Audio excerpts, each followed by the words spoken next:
Si Bishop Socrates Villegas niingon nga walay kalipay ang tao nga mapahitason ug mapasigarbuhon.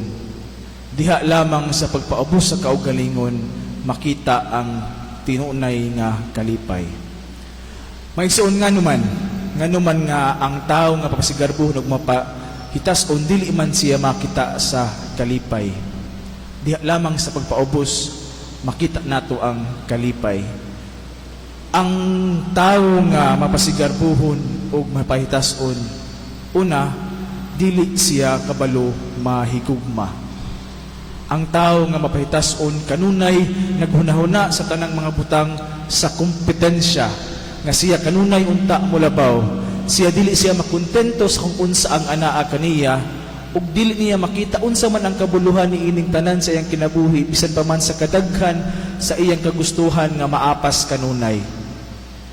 Nga siya kanunay gusto nga maoy permi nga mahimong first. No?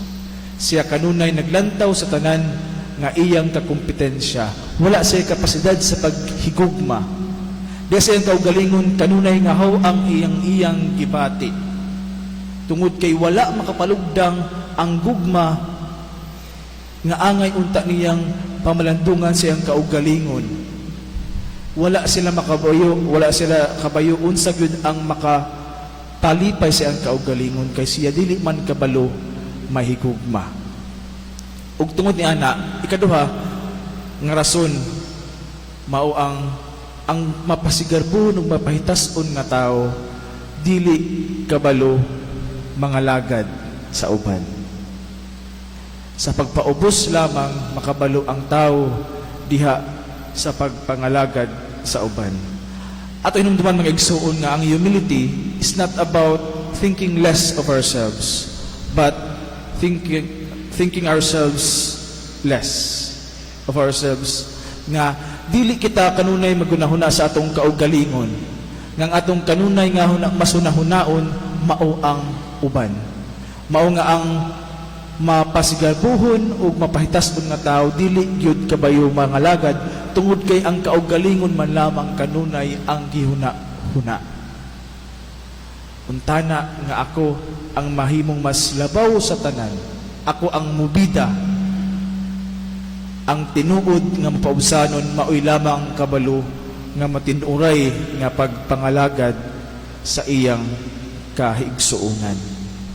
Walay mapasigarbuhon ug mapahitason nga tao nga makapangalagad nga tinuoray sa iyang kaigsuonan kung siya nagpakita nga mga lagad iya kining gihimo tungod sa recognition, tungod nga ang iyang kaugalingon maoy musikat tungod kay ingnon nga nangalagad siya. Ikatulo og lang importanteng rason nga nung ang tao nga mapahitason ug mapasigarbuhon dili gyud malipay. Diha sa usa ka mapaubsanon nga tao iyang makita at unta kitang makita nga diha sa atubangan sa Dios kita nagkinahanglan gyud kanunay sa iyang mga grasya ug panalangin. Ang mapahitason ug mapasigarbuhon nga tao dili gyud kabalo mo simba sa Ginoo kundi ang iyang gisimba ang iyang kaugalingon lamang. Ang tinuuray nga Kristiyano, ang tinuuray nga nagsimba sa Dios, mapaubsanon. Tinuod nga ang pagsimba sa Dios, ang pagtuman sa iyang kabubuton countercultural. Nga ang kalibutan nag-ingon nga dapat ikaw kanunay ang imong kaugalingon maoy mubida, maoy maningkamot ka mahimong number 1. Mahimo kang manginkamot nga mahimo kang pinakasikat. Apan ang atong Ginoong Dios kanunay naghupot ni ining maong mensahe nga katong magpataas ipaubos ug katong magpaubos ipataas. Mga igsoon aton tang makita ang kalipay diha sa pagpaubos. Kay diha lamang sa pagpaubos atong kaugalingon atong makita ang tinuunay nga pagkamalipayon.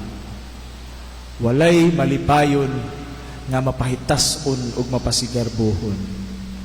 Ang tinuod nga malipayon katubangan diha sa iyang sa kaigsuunan ug sa atong Ginoong Dios mapaog sanon kanunay. Hinaot paunta. Manindog kita karon mga igsoon ug atong ampuon ang pangamuyo